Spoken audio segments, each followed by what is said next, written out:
Era el martes 14 de septiembre de 1999. Eran exactamente las 7:22 de la mañana cuando el cielo sobre Detroit comenzó a ceder ante una lluvia fina y persistente, del tipo que no moja de golpe sino que se instala en los huesos sin pedir permiso. En el número 4417 de Linwood Avenue, en el barrio de Dexter Davison, una mujer de 31 años llamada Sandra Marie Colton dejó sobre la mesa de la cocina una taza de café a medio terminar.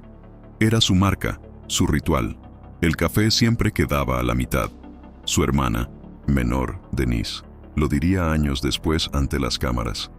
Sandra nunca terminaba el café. Decía que la última mitad siempre estaba fría y la vida era demasiado corta para el café frío. Esa taza, blanca con el logo desgastado de los Detroit Tigers, se convertiría en el primer objeto que los investigadores fotografiarían esa tarde. Y también en el último símbolo de una mujer que salió a trabajar ese martes por la mañana y jamás regresó. Sandra Colton llevaba 4 años trabajando como coordinadora de servicios sociales en el centro comunitario de Brightmoor, a unas 3.2 millas de su casa. Cada mañana tomaba el autobús de la línea 16 en la parada de Joy Road con Burt Road, a 4 cuadras de su apartamento. Era una mujer que conocía su ciudad con la intimidad de quien la ha caminado de verdad. Los baches de Fenkel Avenue, el olor a grasa y especias del restaurante nigeriano de la esquina de Telegraph, la señora Waters que barría su porche a las 6 de la mañana sin falta. Esa mañana de 1900 septiembre, Sandra salió de su apartamento a las 7:31, según confirmó su vecina del segundo piso, Martha Elkins, quien la saludó desde la ventana. Sandra llevaba su bolsa de cuero marrón, la misma de siempre comprada en una feria del condado de Wayne 2 veranos atrás, y un paraguas negro que nunca llegó a abrirse. Sonrió hacia arriba, dijo, «Buenos días, señora Elkins», y dobló la esquina rumbo a la parada del autobús. El autobús de las 7:38 pasó. Sandra no estaba en él. El de las 7:52 también pasó sin ella. Nadie en aquella parada de Joy Road la vio esa mañana. El conductor del autobús 1147, un hombre de 54 años llamado Raymond Okafor, con 12 años de servicio en la Detroit Department of Transportation, declaró nunca haber recogido a ninguna mujer que correspondiera con su descripción aquel martes. En algún punto entre la puerta de su edificio y una parada de autobús a 4 cuadras de distancia, Sandra Marie Colton simplemente desapareció. Cuando la ciudad de Detroit contaba con 951.270 habitantes según el censo de ese año, y cuando el Departamento de Policía procesaba un promedio de 4.200 reportes de personas desaparecidas por año, el caso de Sandra Colton empezaría siendo un número más en ese registro. Lo que nadie sabía aún era que tardaría 11 años en cerrarse, y que la respuesta había estado frente a todos desde el primer día. Denise Colton tenía 27 años cuando recibió la llamada de su madre a las 6 de la tarde de ese martes. Beverly Colton, de 58 años, acababa de recibir a su vez una llamada de la supervisora de Sandra en el centro comunitario de Brightmoor, preguntando si su hija estaba enferma, porque no había llegado al trabajo ni había llamado para avisar. Sandra nunca faltaba sin avisar. En 5 años de trabajo en el centro, había pedido exactamente 3 días de baja por enfermedad, todos con justificante médico. Denise condujo los 7 kilómetros que separaban su apartamento de Hamtramck del de su hermana en Linwood Avenue en 11 minutos. Lo que encontró al entrar con la llave de repuesto que Sandra le había dado 4 años atrás la paralizó. La taza de café a medias sobre la mesa. El paraguas de repuesto, el rojo, el que Sandra usaba cuando llovía de verdad, colgado detrás de la puerta. El teléfono contestador parpadeando con 2 mensajes sin escuchar, ambos del trabajo.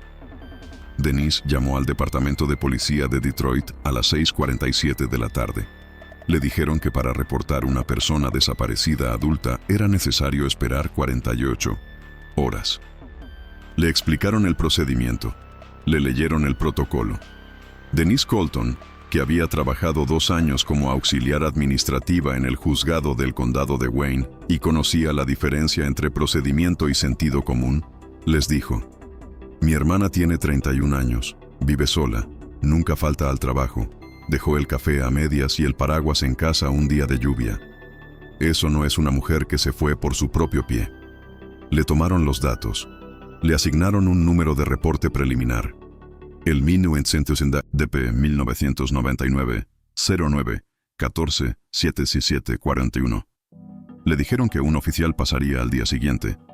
Nadie pasó hasta el jueves 16 de septiembre, 48 horas después de la desaparición. Mientras tanto, Denise y Beverly Colton convirtieron el apartamento de Linwood Avenue en un centro de operaciones informal. La mesa de la cocina, con la taza que ninguna de las dos se atrevió a mover hasta que llegó la policía, quedó cubierta de fotografías de Sandra, listas de teléfonos, los números de sus amigos, compañeros de trabajo, conocidos del barrio.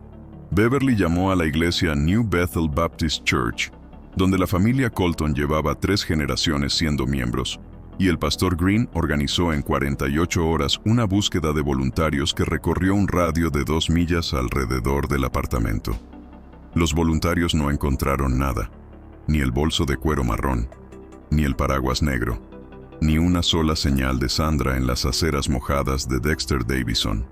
Lo que sí quedó, en la memoria de todos los que participaron en esa búsqueda inicial, fue la imagen de Denise Colton pegando fotografías de su hermana en los postes de luz bajo la lluvia de septiembre, con las manos temblorosas y los ojos secos porque, como ella misma diría años después, aún no le había dado permiso a su cuerpo de llorar. Si lloro, le confió a la pastora Green aquella noche, es porque ya sé que no va a volver, y yo todavía no lo sé. La foto que Denise eligió para el cartel era de una barbacoa del 4 de julio de ese mismo año, en el patio trasero de la madre. Sandra sonreía de costado, con una gorra de béisbol azul y una mazorca de maíz en la mano. No era la foto más formal ni la más reciente. Era, según Denise, la más Sandra de todas.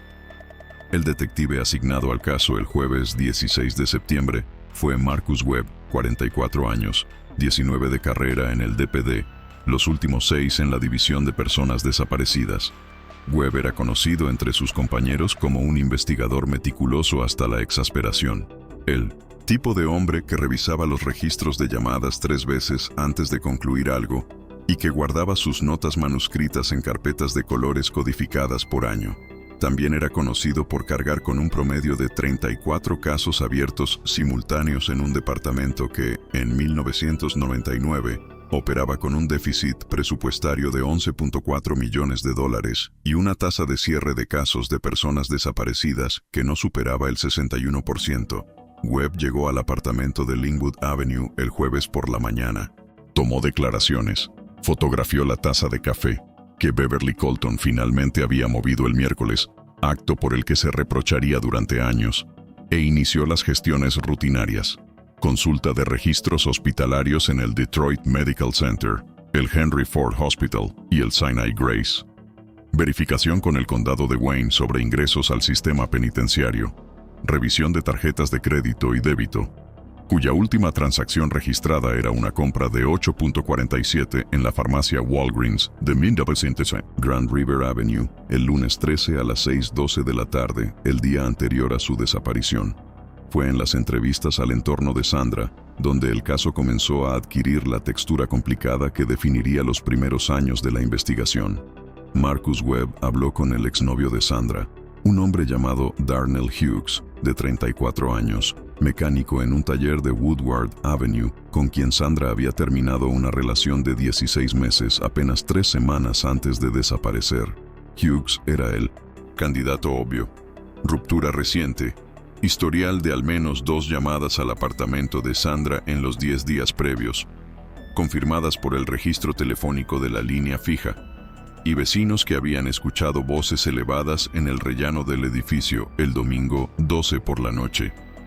Darnell Hughes se presentó voluntariamente en la comisaría del Distrito 12 el viernes 17 de septiembre. Aportó coartada para el martes 14. Había estado en el taller desde las 7 de la mañana, con 6 compañeros que así lo confirmaron, y su tarjeta de fichar marcaba entrada a las 6:58. Aún así, Webb lo mantuvo como persona de interés durante 4 meses, periodo en el que Hughes perdió un ascenso en el taller. Su jefe, un hombre llamado Constantino Papadakis, le dijo sin rodeos que no podía tener a alguien con ese perfil en la vitrina del negocio, y comenzó a recibir llamadas anónimas nocturnas que él mismo interpretó como hostigamiento. La comunidad de Dexter Davison estaba dividida. Había quienes señalaban a Hughes con la certeza de quien no necesita pruebas. Había quienes señalaban al propietario del edificio de Sandra, un hombre llamado Glenn Meredith, de 61 años, que tenía fama de entrar a los apartamentos con pretextos de mantenimiento y cuya exmujer había obtenido una orden de alejamiento contra él en 1994. Había quienes, en el silencio de sus casas, murmuraban que una mujer negra de 31 años en el Detroit de 1999 no era la prioridad de nadie. Marcus Webb presentó sus primeras conclusiones preliminares el 28 de octubre de 1999, 6 semanas después de la desaparición.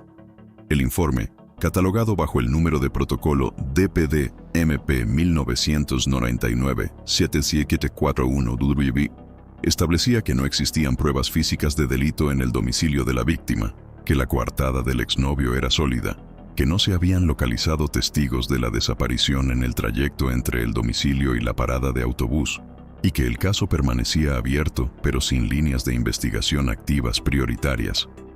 En el 1900, lenguaje burocrático del documento, era lo más cercano a decir que no había nada.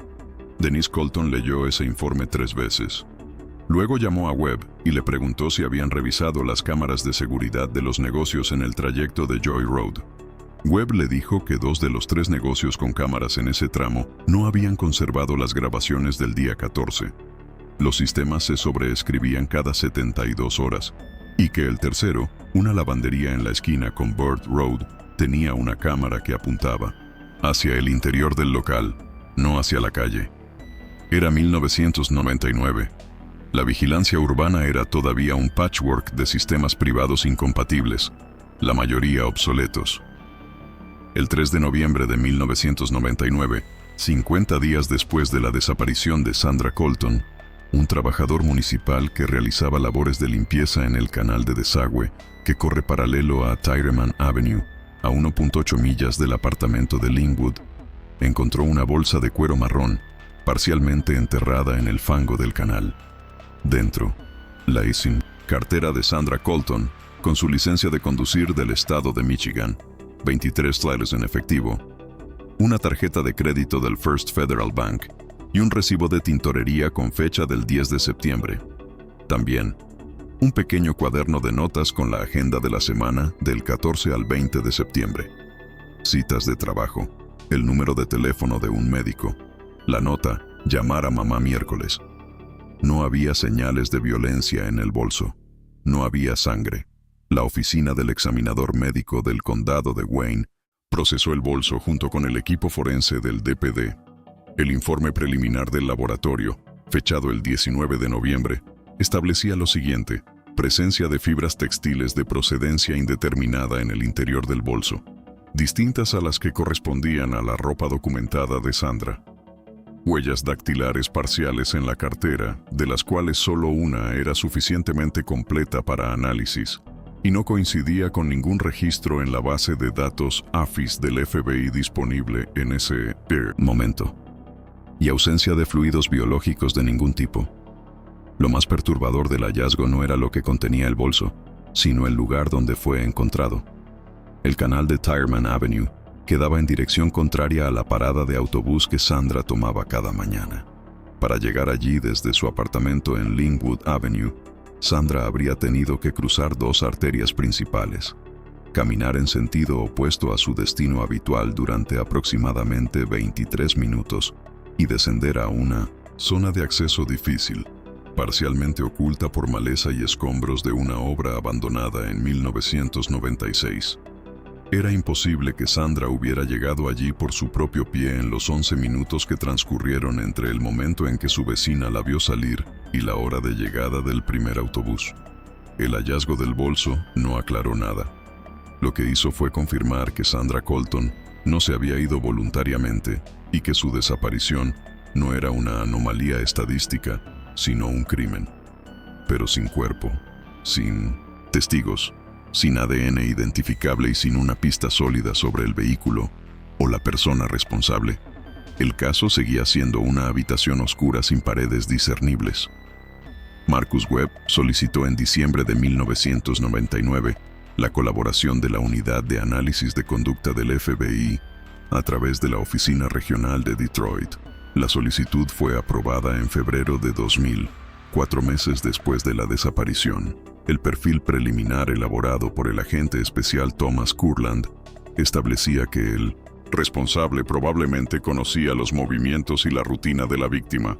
Operaba en el área con familiaridad geográfica suficiente para conocer el canal de Tiedemann como punto de descarte y poseía medios de transporte propio. El bolso había sido depositado de forma deliberada, no arrojado. Kurland describió en su informe a alguien que no actuó por impulso, sino por preparación, y añadió una frase que Webb subrayó 3 veces en su copia del documento. El responsable estuvo, en algún momento, suficientemente cerca de la víctima como para conocer su rutina sin ser identificado como amenaza. El año 2000 trajo 3 pistas que consumieron recursos, tiempo y esperanza en cantidades iguales. La primera llegó en marzo, cuando una mujer llamada Caroline Tate, vecina de un edificio de apartamentos en East Grand Boulevard, llamó a la línea de denuncia del DPD para reportar que había visto a una mujer que respondía a la descripción de Sandra Colton entrando a un automóvil gris sin placas visibles en octubre de 1999. Webb investigó durante 3 semanas. Entrevistó a 14 personas en el edificio de Tate, revisó los registros de vehículos robados en el periodo y llegó a hablar con 2 mujeres que podrían haber sido confundidas con Sandra. Ninguna tenía relación con el caso. Caroline Tate reconoció finalmente que no estaba completamente segura de la fecha ni de los rasgos de la mujer que había visto. La segunda pista llegó en agosto de 2000, cuando un informante anónimo con 1900 en número de registro 600441 contactó a un oficial del Distrito 8 para decir que había escuchado en una conversación en un bar de Gratiot Avenue que alguien había hecho desaparecer a una trabajadora social y el cuerpo estaba en un almacén abandonado cerca de Conner Avenue. Webb y 2 agentes inspeccionaron 4 almacenes en un radio de media milla. Encontraron basura, signos de ocupación ocasional por personas sin hogar y en uno de los edificios, restos de un campamento reciente con artículos personales que fueron procesados y no guardaban relación con Sandra. La tercera, y la más costosa en términos emocionales, llegó en enero de 2001. Una mujer que vivía en Flint, a 66 millas al norte de Detroit, llamó para decir que creía haber conocido a Sandra Colton bajo otro nombre en un albergue de la ciudad. Adjuntó una fotografía. Las similitudes eran suficientes para que Beverly y Denise Colton viajaran a Flint ese mismo día. La mujer en el albergue tenía 28 años y había llegado desde Cleveland. No era Sandra. Para 2002, el expediente DP 1999-09-14-7741 ocupaba 2 cajas de archivo en el sótano de la División de Personas Desaparecidas. Marcus Webb había sido transferido a la División de Homicidios en septiembre de 2001, un ascenso que en cualquier otra circunstancia habría celebrado. Y el caso pasó brevemente por 2 detectives que lo gestionaron con la atención que se presta a los casos sin cuerpo, sin sospechoso activo y sin presión mediática sostenida, poca. En 2003, el Detroit Free Press publicó un artículo de media página sobre mujeres desaparecidas en la ciudad durante los años 90. Sandra Colton aparecía en un recuadro de 6 nombres con una foto en blanco y negro y 2 frases. Beverly Colton recortó el artículo y lo pegó en la puerta del refrigerador. Lo dejó allí 5 años. Fue en 2004 cuando el detective retirado James Arroyo, de 57 años, que había trabajado en la División de Personas Desaparecidas hasta su jubilación anticipada por problemas de salud en 2001, comenzó a revisar el caso por su cuenta. Arroyo no tenía autoridad oficial. Tampoco tenía nada más urgente que hacer. Su matrimonio había terminado en 2002.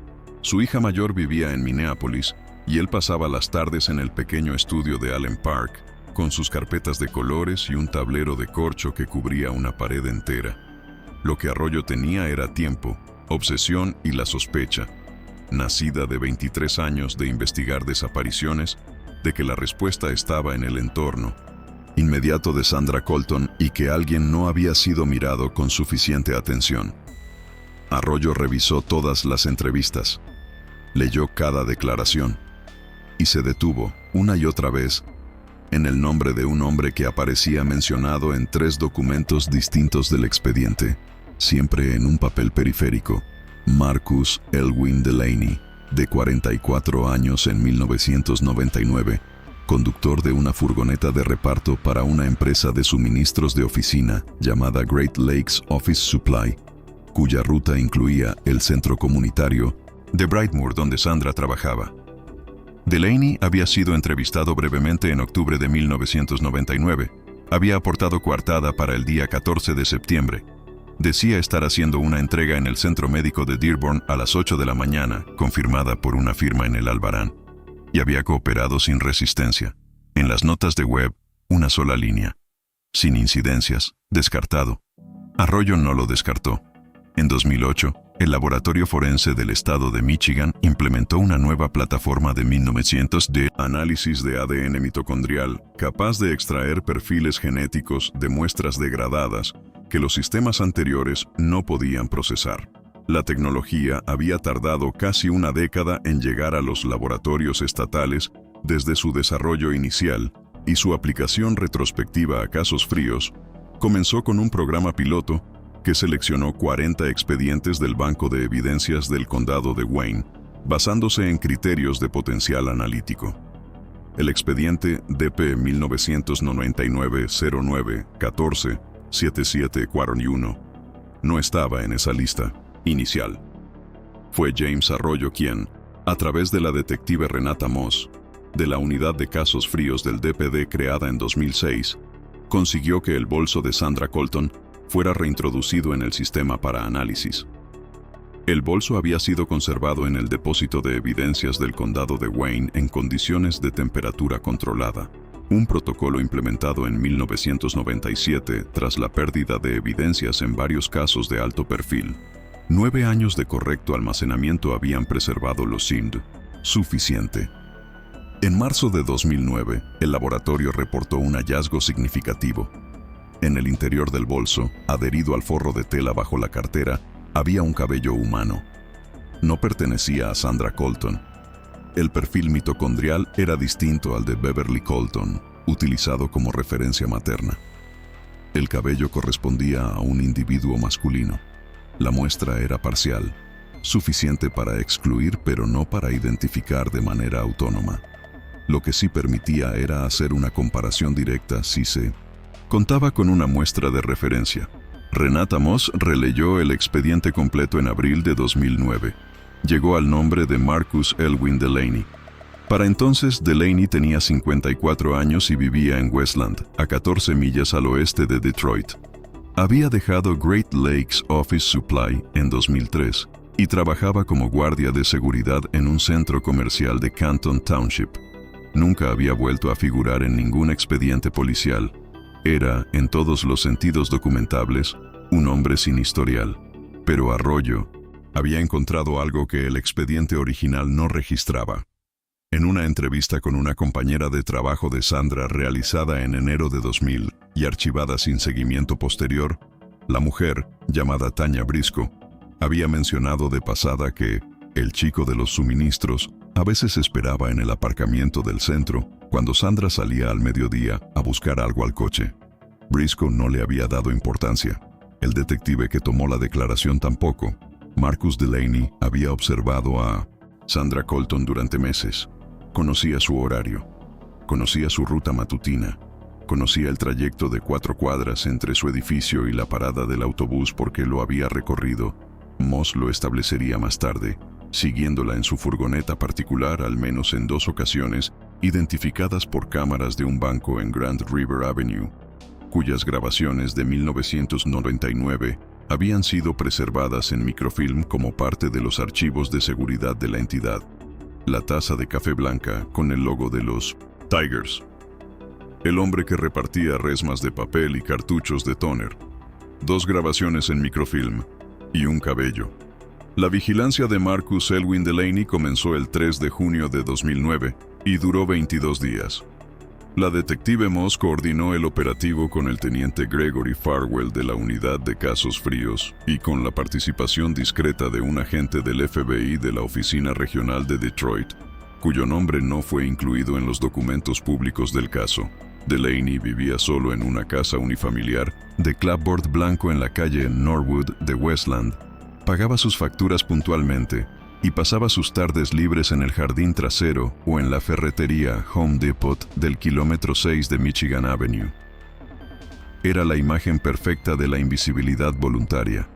El día 11 de la vigilancia, uno de los agentes documentó que Delaney había pasado 40 minutos frente a una computadora en la biblioteca pública de Westland, buscando artículos sobre el caso Colton. Imprimió 2 páginas. Las guardó en el Innocenticy, bolsillo del abrigo. Esa noche, Moss solicitó la orden para obtener una muestra de ADN de manera no invasiva. Un agente recogió del cubo de basura exterior de la casa de Delaney una botella de agua y 2 colillas de cigarrillo. El análisis comparativo tardó 9 días. El 24 de junio de 2009, el laboratorio confirmó coincidencia del perfil mitocondrial de las muestras obtenidas de la basura de Delaney con el cabello encontrado en el bolso de Sandra Colton en 1999. La probabilidad de coincidencia aleatoria era inferior a 1 entre 4,5 millones. El 26 de junio de 2009, a las 6:14 de la mañana, Marcus Elwin Delaney fue detenido en la entrada de su casa en Norwood Street. No opuso resistencia. Preguntó con una calma que Moss describiría más tarde como la calma de alguien que lleva años esperando que lleguen a la puerta, si podía tomarse el café antes de salir. Le dijeron que no. El interrogatorio duró 3 días. Delaney negó durante las primeras 14 horas. Luego empezó a ceder en los bordes. Reconoció haber conocido a Sandra. Reconoció haberla visto en el aparcamiento. Reconoció que, quizás, la había seguido alguna vez. En la madrugada del segundo día, cuando Renata Moss le puso sobre la mesa las imágenes del microfilm del banco con su furgoneta detrás de Sandra en Grand River Avenue, Delaney se quedó en silencio durante 4 minutos completos. Luego dijo: «Yo no quería que pasara lo que pasó». La confesión fue fragmentaria y emocionalmente inestable, lo que era consistente con el perfil que el agente Kurland había elaborado en 2000. Delaney describió haber interceptado a Sandra en Burt Road la mañana del 14 de septiembre de 1999, ofreciéndole llevársela al trabajo porque llovía. Sandra lo conocía de las entregas en el centro comunitario. Subió a la furgoneta. Delaney condujo en dirección contraria. Lo que siguió no se incluyó en su totalidad en los documentos públicos del juicio por petición de la familia Colton. El cuerpo de Sandra Marie Colton nunca fue encontrado. Delaney proporcionó información que llevó a los investigadores a un vertedero clausurado en el límite entre los municipios de Romulus y Taylor, a 18 millas al sur de Detroit, que había recibido residuos industriales entre 1997 y 2001. Las excavaciones realizadas en agosto de 2009 no produjeron resultados concluyentes. Marcus Elwin Delaney fue juzgado en el Tribunal del Condado de Wayne en febrero de 2010. Fue declarado culpable de asesinato en primer grado y sentenciado a pensión de cadena perpetua sin posibilidad de libertad condicional. Tenía 55 años. Darnell Hughes, el exnovio de Sandra que había cargado durante años con la sombra de la sospecha pública, asistió al juicio todos los días. No habló con los medios. La noche del veredicto, envió una carta a Denise Colton. Ella nunca reveló el contenido. Glenn Meredith, el propietario del edificio de Linwood Avenue, murió en 2006 sin haber sido vinculado al caso. James Arroyo, el detective retirado que pasó 5 años con un tablero de corcho y carpetas de colores, no estuvo presente en la lectura del veredicto. Tenía una cita médica ese día. Renata Moss lo llamó al salir de la sala. Él escuchó en silencio y dijo: 11 años. 11 años y una taza de café. Colgó el teléfono y fue a su cita. Beverly Colton, de 68 años en el momento del veredicto, Quitó el recorte del Detroit Free Press de la puerta del refrigerador esa noche. Lo dobló con cuidado. Lo puso en la caja donde guardaba las fotografías de Sandra. Encima de 1900, la foto de la barbacoa del 4 de julio, la de la gorra azul y la mazorca de maíz. Denise Colton habló en la declaración de la víctima ante el tribunal. Dijo una sola cosa que quedó registrada en las actas del juicio y que circuló por los medios locales esa semana. Sandra dejó el café a la mitad porque la vida era demasiado corta para el café frío. Tenía razón, pero no era su vida la que iba a ser corta. En el número 4417 de Linwood Avenue, en el barrio de Dexter Davison, en la ciudad de Detroit, Michigan, alguien apagó la luz de un apartamento que llevaba 11 años esperando que su dueña volviera. El barrio nunca volvió a ser exactamente el mismo. Algunas historias no terminan, se resuelven. Y eso, en el Detroit del año 2010, en la ciudad que había aprendido a vivir con demasiadas habitaciones oscuras, tenía que ser suficiente.